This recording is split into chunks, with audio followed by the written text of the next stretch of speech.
मैं सबसे पहले माननीय मंत्री स्वास्थ्य विभाग को और पूरे स्वास्थ्य विभाग को इस बात के लिए धन्यवाद देता हूं कि इन्होंने जो मुजफ्फरपुर का पीकू है, पेडियाट्रिक इंटेंसिव केयर यूनिट, जिसके बारे में पिछली बार हम लोगों ने ये तय किया था कि इसको निर्मित कराएंगे जो स्थिति को देखते हुए, और लक्ष्य के मुताबिक इसका काम पूरा हुआ। जैसा कि बता ही रहे थे माननीय स्वास्थ्य मंत्री जी, बीच में कोरोना वायरस के चलते ये काम रुक गया था, लेकिन फिर उस काम को किया गया और डीएम से लगातार बातचीत होती रही। मुजफ्फरपुर सब लोगों ने मेहनत किया, प्रयास किया, और आज ये स्थिति है कि न सिर्फ बनकर तैयार हो गया, बल्कि आज ये खुशी की बात है कि आज भले ही हम लोग इसका उद्घाटन कर रहे हों, लेकिन उसका उपयोग शुरू हो जा रहा है। और एक एक चीज़ पर ग्रामीण क्षेत्रों में जो दान में लोग देंगे गांव में, तो उनके नाम पर अस्पताल का नामकरण किया जाएगा। ये हम लोगों ने तय कर दिया हर लोगों के बीच में। तो हम तो चाहेंगे कि हमारे जनप्रतिनिधि, प्रशासन के लोग सब इस बात का प्रचारित करें कि किसी भी गांव में स्वास्थ्य उपकेंद्र बनाना है और स्वास्थ्य उपकेंद्र के लिए जगह नहीं मिल रही, या हम लोगों को अतिरिक्त प्राथमिक स्वास्थ्य केंद्र बनाना है, उसके लिए भी अगर जगह नहीं मिली, तो वैसी स्थिति में बहुत लोगों के पास ज़मीन है, तो अगर वो ज़मीन दे देंगे तो उन्हीं के नाम पर इसको रख दिया जाएगा। अब आप सोच लीजिए कि थोड़ा ज़मीन देंगे लेकिन उनका नाम अनंत काल तक रहेगा। ये साधारण बात नहीं है, इसलिए सबके बीच में इस बात को प्रचारित भी करना चाहिए, ताकि हम लोगों की इच्छा है कि ज़्यादा से ज़्यादा जगहों में हो और लोगों को किसी भी प्रकार की दिक्कत नहीं हो,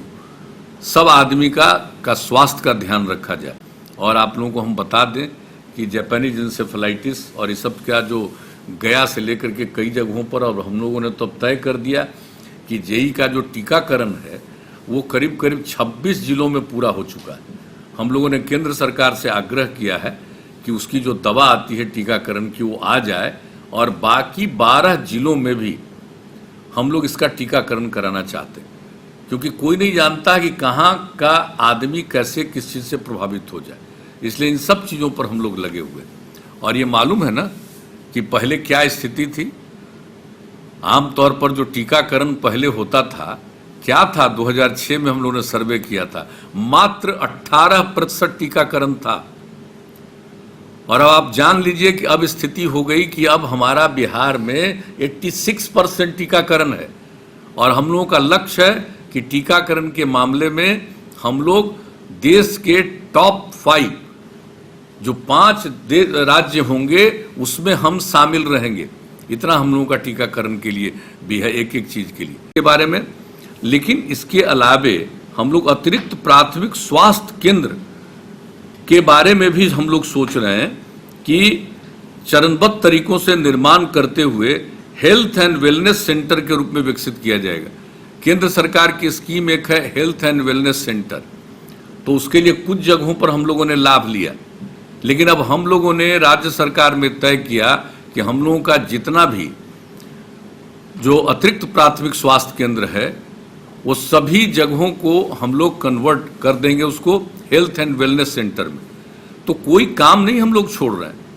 और ये जो कोरोना वायरस के चलते हो रहा, तो उसके बारे में तो हम सबको यही कहेंगे कि भाई देख लीजिए, कोरोना वायरस के मामले में बिहार में तो जागृति बहुत रही, गांव-गांव के लोगों में जागृति रही है, तो ये मामूली बात नहीं है। इसलिए कोरोना वायरस के भी क्षेत्र में भी जो हम लोगों ने जन जागृति का अभियान शुरू किया है, तो जन जागृति का अभियान में सब लोगों का सहयोग होना चाहिए, ताकि लोग अलर्ट रहें। मास्क के बारे में उनको बताया जा रहा है, एक दूसरे के साथ दूरी बनाए रखने के बारे में किया जा रहा है। जो लोग 65 साल से अधिक उम्र के हैं,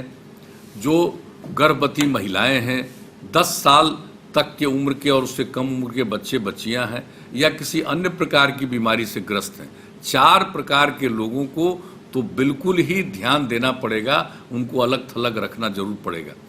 ताकि किसी का कोई दुष्प्रभाव नहीं पड़ा हूँ। और आज खुशी की बात है कि न सिर्फ कुछ काम का उद्घाटन भी हो रहा है, और वहाँ पर जो अभी सब कुछ इसके बारे में जानकारी दे दी है स्वास्थ्य मंत्री जी ने, और एक एक चीज़ का 5 का कुछ का उद्घाटन, कुछ का शिलान्यास किया गया है। अब झंझारपुर में नया मेडिकल कॉलेज भी बनेगा। अब मधुबनी में तो ठीक ही कहा इन्होंने, एक प्राइवेट मेडिकल कॉलेज भी स्थापित हो गया है और झंझारपुर में हम लोग सरकारी मेडिकल कॉलेज की स्थापना कर रहे हैं। और आप लोगों को बता दिया गया इसके बारे में, इन्होंने बता दिया कि 515 करोड़